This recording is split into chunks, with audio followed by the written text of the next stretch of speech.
दोस्तों शाम के ब्लॉग में इवनिंग ब्लॉग में आप सबका स्वागत है। अब शाम की तैयारी हो रही है कुछ इस प्रकार की। अब लड्डू को दूध पिला देती हूँ। उसके बाद इवनिंग ब्लॉग में क्या खास है कि पेरेंट्स क्या करते हैं, अपने बच्चों के लिए पूरा समय देते हैं। लल्ला दूध पी लो, शाम हो गई ना, दूध पी लो, दूध पी लो, शाम हो गई बाबू, दूध पी लो, दूध पी लो। सबको राधे राधे, शाम की राधे राधे, इवनिंग की राधे राधे। लल्ला नाराज है आजकल हमसे भाई। पी लो लल्ला, P low P low P low P low P low P low P low P low लल्ला, P low P low P low P low P low P low P low P low. बस हो गया, हो गया लल्ला। हाँ ठीक, बाबू बैठो, ठीक है। आप सब लोग पढ़ने जा रहे हैं, आपको पढ़ाई करना है। अभी पढ़ाई कर लो, पढ़ाई करो लल्ला। दोस्तों शाम हो गई है और ये इवनिंग का ब्लॉग है। मॉर्निंग का ब्लॉग कुछ और है, वो टिप्स वाला ब्लॉग है। और ये है बच्चों की पढ़ाई से रिलेटेड, क्योंकि मैं एक गृहिणी हूँ, मैं एक महिला हूँ और मैं एक हाउसवाइफ हूँ और अपने बच्चों की माँ हूँ और एक टीचर भी हूँ। तो मैं अपने फैमिली को कैसे मेंटेन रखती हूँ, कैसे अपने बच्चों को मेंटेन करती हूँ, कैसे उनकी पढ़ाई मेंटेन करती हूँ, कैसे मैं उनकी एक टीचर बन के उनका साथ देती हूँ। क्या आप अपने बच्चों का साथ इसी प्रकार देते हैं? क्या आप टीचर बन के उनके बच्चों का साथ देते हैं, उनकी हर एक समस्या में उनके साथ होते हैं? तो मेरे साथ इवनिंग ब्लॉग रोज़ देखिए, क्योंकि मैं जब शाम को बच्चे स्कूल आते हैं तो सारा काम ख़त्म करने के बाद फिर मैं उनके साथ बैठती हूँ, उनकी पढ़ाई देखती हूँ, उन्हें पढ़ाती हूँ। क्योंकि मैं इतना पढ़ी नहीं हूँ, पर जितना पढ़ी हूँ मैं अपना ज्ञान उनसे साझा करती हूँ, उनकी पढ़ाई में मदद करती हूँ। तो आज आपको मैं दिखाती हूँ किस तरह मैं उनकी पढ़ाई में मदद करती हूँ। आज मैं आपको दिखाऊंगी कि मेरा बेटा 10th क्लास में है और छोटा वाला बेटा है 4th में। तो मैं उनकी पढ़ाई में किस प्रकार मदद कर, जैसे कि आप लोग जानते हैं 10th क्लास के बच्चों का एग्ज़ाम होने वाला, कितना प्रेशर बच्चों पे होता है। तो अभी एक महीना 22 फरवरी से एग्ज़ाम है, तो मैं एक एक सब्जेक्ट लेके एक एक बारीकी से मैं अपने बेटे को पढ़ाती हूँ, उसे समझाती हूँ। और जो चीज़ समझ में नहीं आती वो मैं खुद समझती हूँ, फिर समझाती हूँ, क्योंकि मैं इस दौर से गुजर चुकी हूँ और हर पेरेंट्स इस दौर से गुजरते हैं तो जानते हैं। अगर आपका बेटा, आपकी बच्ची इस क्लास में है, 10th में है और एग्ज़ाम होने वाले हैं 10th या इंटर में, तो अपने बच्चे को किस प्रकार से डील करना है, किस प्रकार से इस पढ़ाना है कि उनके ऊपर पढ़ाई का प्रेशर भी ना हो और वो इंटरेस्टिंग समझ के पढ़ें। तो हर एक सब्जेक्ट का एक एक दिन करके मैं पढ़ाऊँगी और आप मेरे साथ मेरे क्लास में आइए, क्योंकि मैं एक माँ भी हूँ और एक हाउस वाइफ भी हूँ। तो घर की एक एक चीज़ को लेकर मेंटेन करके चलती हूँ। तो खाना वाना सारा मेंटेन की। तो अब इस समय का जो 6 से 7 8 कब समय होगा वो पढ़ाई का समय होता है। तो पढ़ाई कराने के बाद मैं घर का काम करती हूँ, खाना वाना बनाती हूँ। तो अब मैं पढ़ाई का समय हो गया है, तो मैं बच्चों को पढ़ने के लिए पढ़ाने जा रही हूँ। तो मैं एक टीचर वाला फ़र्ज़ निभाने जा रही हूँ। अब मेरा फ़र्ज़ टीचर वाला होने वाला है। तो देखिए मैं कैसे अपना फ़र्ज़ निभाती हूँ टीचर वाला, क्योंकि ये मेरा रोज़ का काम है। तो मैं आपसे साझा कर रही हूँ मैं इवनिंग वाला काम मैं कैसे करती हूँ। तो अगर आप भी पेरेंट्स हैं तो मेरी पूरी बात सुनिए और मेरे साथ चलिए। देखिए मैं कैसे किस प्रकार से कार्य करती हूँ और किस प्रकार से एक मैं पेरेंट्स होने के नाते मैं टीचर का रोल किस प्रकार से अदा करती हूँ। चलिए बच्चों की क्लास में चलते हैं। नमस्ते करो। इन लोग को मजाक लगता है हर चीज़। चलो ठीक है, क्लास चालू करते हैं। तो हाँ, आज हम शुरुआत हिंदी, क्योंकि हिंदी हमारी मातृभाषा है, तो हिंदी से शुरुआत करेंगे आज हम शुरू से। ये देखिए विद्या और कई चीज़ें आती हैं जो 10th में हम लोगों ने पढ़ी वही आज भी आ रही हैं। तो जो 10th क्लास के बच्चे हैं उनको मैं खास कर बताना चाहूँगी। अगर विद्या आपके पास नहीं है, विद्या भी आती है, अवतार भी आती है, या अवतार है विद्या दोनों है इसके पास, तो अवतार में भी जो क्वेश्चन और विद्या में जो क्वेश्चन है अलग अलग आंसर उसके उस टाइप में लिखे हुए हैं। तो दोनों को समझ के पढ़िए। अगर आपको समझ में नहीं आता है तो मैंने इसने अवतार ले रखी है, ये देखिए, ठीक है। ये यूपी बोर्ड 2024 देख रहे हैं आप, की संपूर्ण तैयारी की जानकारी। इसमें एक एक मैंने देखा बहुत अच्छे से दिया हुआ है, बिल्कुल एक एक चीज़। देखिए ये बहुविकल्पीय हैं, ठीक है। जो बच्चे देख रहे हैं, जो पेरेंट्स पढ़ाते हैं अपने बच्चों को, तो आप मेरी बात को ध्यान से सुनिए और ध्यान से देखिए किस प्रकार से पढ़ाना। अगर हिंदी पढ़ा रहे हैं आप तो किस प्रकार से पढ़ा बच्चों। अगर आप लोग मेरी ये वीडियो देख रहे हैं तो आप लोग ध्यान से समझिए। तो आपके एग्ज़ाम के समय बहुत कम है, पढ़ने भर का ही है, क्योंकि एक एक चीज़ को अगर आप बारीक से समझे रहेंगे तो एग्ज़ाम के समय सिर्फ आपको रिवीजन करना होगा। आपको इतना प्रेशर नहीं होगा, क्योंकि एग्ज़ाम के समय क्या होता है, कभी कुछ ना कुछ ऐसा हो जाता है, कभी तबीयत ख़राब होती है, कभी कुछ होता है, तो कभी दिक्कत आ जाती है। तो अगर आप पहले से रिवीजन किए होंगे तो आपके लिए कुछ भी नया नहीं होगा, कि उस समय सिर्फ पढ़ना होगा, फिर आपके दिमाग में वो चीज़ फिट रहती है। जैसे हम लोग मूवी, पिक्चर, नाटक कुछ देखते हैं, हमारे दिमाग में लाइफ टाइम रहती है। उसी प्रकार कहानियाँ, कोई चीज़ अगर दिमाग में बैठ जाती है तो लाइफ टाइम के लिए सेव हो जाती है। तो चलिए बात को फालतू नहीं करते हैं और पढ़ाई करते हैं। देखिए ये मैंने बता दिया, अवतार या विद्या। विद्या अगर आपके पास है तो पढ़ने का बुक से तो आप पढ़े होंगे, लेकिन अगर क्वेश्चन समझना है तो इससे बहुत अच्छे समझ में आता है, क्योंकि इसमें बहुविकल्पीय दिए होता है। ठीक है, आपको अच्छे से दिख रहा है, बहुविकल्पीय दिया होता है, और हर एक चीज़ काव्य का संदर्भ, एक एक संस्कृत व्याकरण सब एक एक चीज़ दिया होता है, तो आपको बहुत अच्छे समझ में आएगा। तो पहले देखिए हिंदी गद्य में क्या है, हिंदी पद में क्या है, काव्य सौंदर्य क्या है।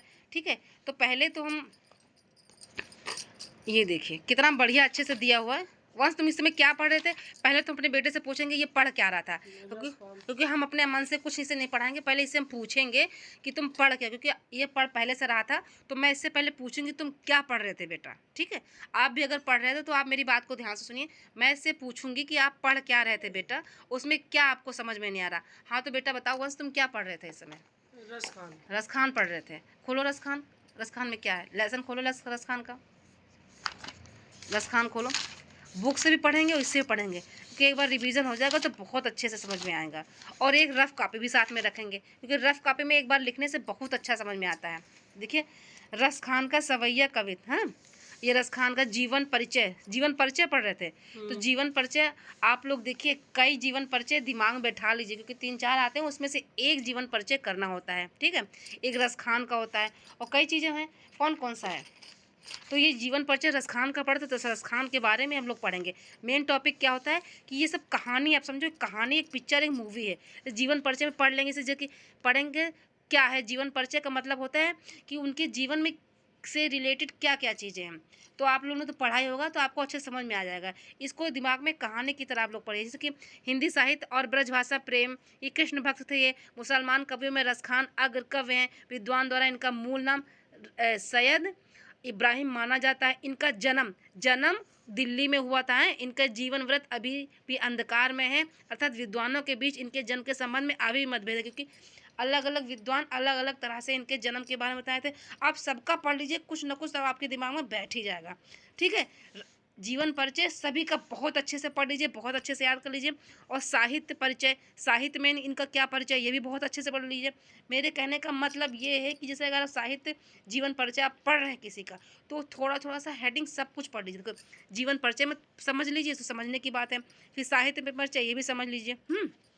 और सबसे बाद ये जो संक्षिप्त परिचय दिया होता है, आप देख रहे हैं ये वाला, विद्या और इन सब चीज़ों में यही चीज़ होता है कि बहुत अच्छे से आपको ढूंढना नहीं पड़ेगा, सब कुछ बहुत स्पष्ट लिखा होगा, बस आपको क्या है करना, बस पढ़ना है और दिमाग में बैठाना। जैसे देखो देखो कितना अच्छा से लिखा है। नाम क्या था रसखान, मूल नाम क्या था सैयद इब्राहिम, जन्म कब हुआ था 1533 ईस्वी में है, और जन्म स्थान कहाँ का है, दिल्ली में है। मृत्यु कब हुई थी, 1618 ईस्वी में हुई थी।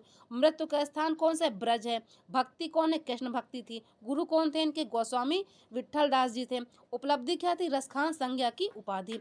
कृतियाँ क्या थी, सुजान रसखान प्रेम वाटिका। भाषा कौन थी इनकी, ब्रज। ठीक है, साहित्य में क्या योगदान था, कृष्ण भक्ति का, काव्य में अत्यंत मार्मिक चरण।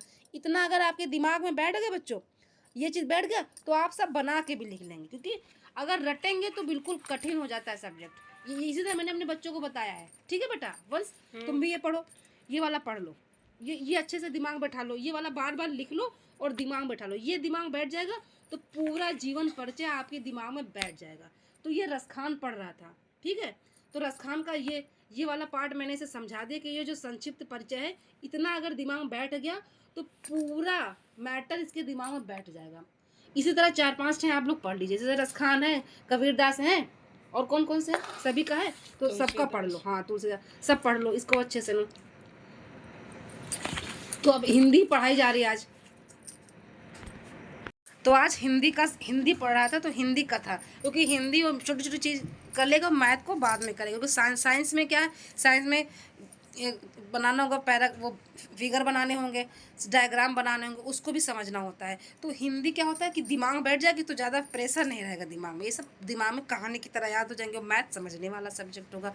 तो ये शाम की कोचिंग का मतलब ये समय होता है, और छोटा वाला भी वहाँ पढ़ रहा है, अलग अलग बैठाते हैं इन दोनों को, क्योंकि पढ़ाई में डिस्टर्ब करते हैं लोग। अरे नो हो गया तुम्हारा जो होमवर्क, तो उसकी पढ़ाई में क्या होता है, जो उसको होमवर्क मिला होता है पहले डायरी निकालता है, डायरी का सारा होमवर्क मैं अभी दिखाती हूँ, उसके पास भी चलती हूँ, मैं दिखाती हूँ। इसको पहले मैंने समझा दिया कि आप हिंदी में क्या पढ़ रहे हो, क्या कोई दिक्कत है, तो उसका एक एक चीज़ मैंने उसको समझा दिया, ऐसे पढ़ो। उसके बाद जो इसको दिक्कत आएगी तो वो मैं समझाऊंगी इसे। अर्नो इधर यहाँ आ गए हैं, नमस्ते गाइस। तो चलो बैठो, बैग लेके चलो। तो इन लोग का अलग अलग बैठने की जगह बना, क्योंकि कोई डिस्टर्ब किसी से ना हो। तो मैं इन लोग को पढ़ा दूंगी, इनका मेंटेन कर दूंगी। पहले तो चल इनका हो गया, इनको समझा दिया, इन्हें देख लिया, इन्हें बता दिया। अब अर्नो के पास चलते हैं। तो अर्नो की क्लास चल रही है, अर्नो यहाँ बैठते हैं। तो पहले तो क्या करते हैं, जो वर्क मिलता है स्कूल का, तो हमें क्या करना चाहिए कि स्कूल की डायरी निकाल के पहले देखना चाहिए स्कूल में आज वर्क हुआ क्या है, क्या मिला है, क्या पढ़ाया गया। पहले तो इनसे हम जानने की कोशिश करते हैं कि क्या पढ़ाया गया स्कूल में, आज क्या हुआ, ये सब पूरी क्रियाएं जानने की कोशिश करते हैं। फिर पूछते हैं बेटा आज डायरी में क्या वर्क मिला है, ऐसा क्या था जो टीचर ने पढ़ाया था आपको समझ में नहीं आया। ये सब हम इस तरह पढ़ाने का तरीका होता है। उनके पास एक टाइम देना होता है टीचर की तरह। तो ये मेंटेन करना होता है बच्चों को। आज मैथ में क्या वर्क मिला बेटा, डायरी खोलो, पहले डायरी खोलो बेटा। मिला क्या है, पढ़ के सुनाओ फटाफट, जल्दी एक एक सब्जेक्ट पढ़ के सुनाओ। ये देखो मैथ में मिला है, क्या मिला है देखो, MCQs chapter 15 and most communication. Computer मिला है, इंग्लिश मिला है, और SST में है, और लिटरेचर में है। ठीक है, ये सारे वर्क मिले हैं मैथ का। तो एक एक वर्क पहले होमवर्क पूरा कर लो। ठीक, कोई दिक्कत तो नहीं है क्लास में टीचर पढ़ने में ना, तो टीचर से पूछा करो बार बार। लो तो भाई पढ़ाई वाला सब समझा दिए, बच्चे पढ़ रहे हैं। और अब मैं बनाने जा रही हूँ शाम का खाना, क्योंकि टाइम से खाना भी बनना ज़रूरी है, बच्चों को सब कुछ करना है। सुबह की सब्जी काटनी है, फिर सुबह की तैयारी भी करनी है। तो खाने में क्या बनाऊँगी, सब्जी रोटी सब रखी हूँ। आज थोड़ी तैयारी बनाऊँगी, चटनियाँ ये देखिए मैंने बना ली थी। ये टमाटर धनिया की चटनी मैंने बहुत अच्छी बनाई थी। तो तैयारी गोभी सब काहे की डाल के बनाऊँगी। तो ये शाम की ये ब्लॉग, ये इतना टमाटर आलू गोभी सब डाल के मैंने बनाया था। तो ये सब बनेगा। उसके बाद फ्री हो जाएंगे, फिर साफ सफाई। कि हम गृहिणियों का क्या होता है कि एक टाइम का बिल्कुल फ्री समय नहीं होता है कि कहीं हम लोग आराम कर सकें। बस ये हम लोग की 24 घंटे की ड्यूटी होती है। तो बस बच्चे पढ़ रहे हैं, जब तक बच्चे पढ़ेंगे तब तक मेरा खाना बन जाएगा। ये होता है रूटीन। खाना बन जाएगा, जब खाना बन के तैयार हो जाएगा फिर बच्चे खाएंगे। चलिए बनाते हैं तैयारी।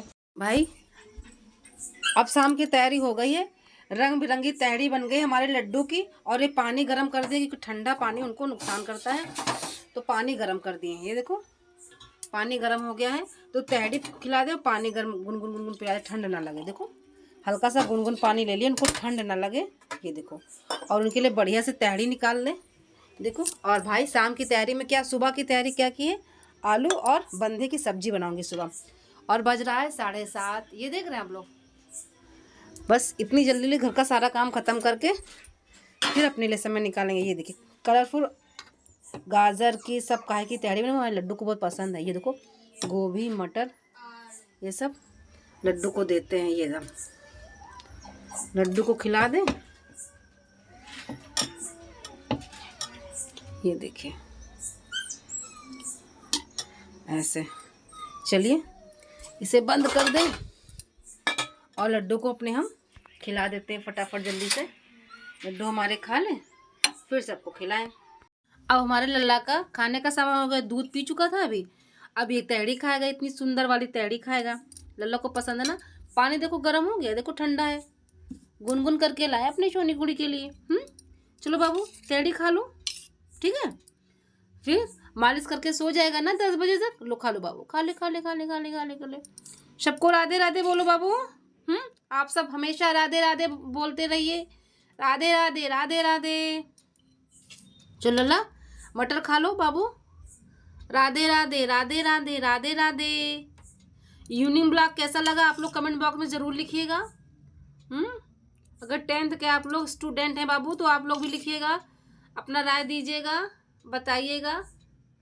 राधे राधे राधे राधे राधे राधे।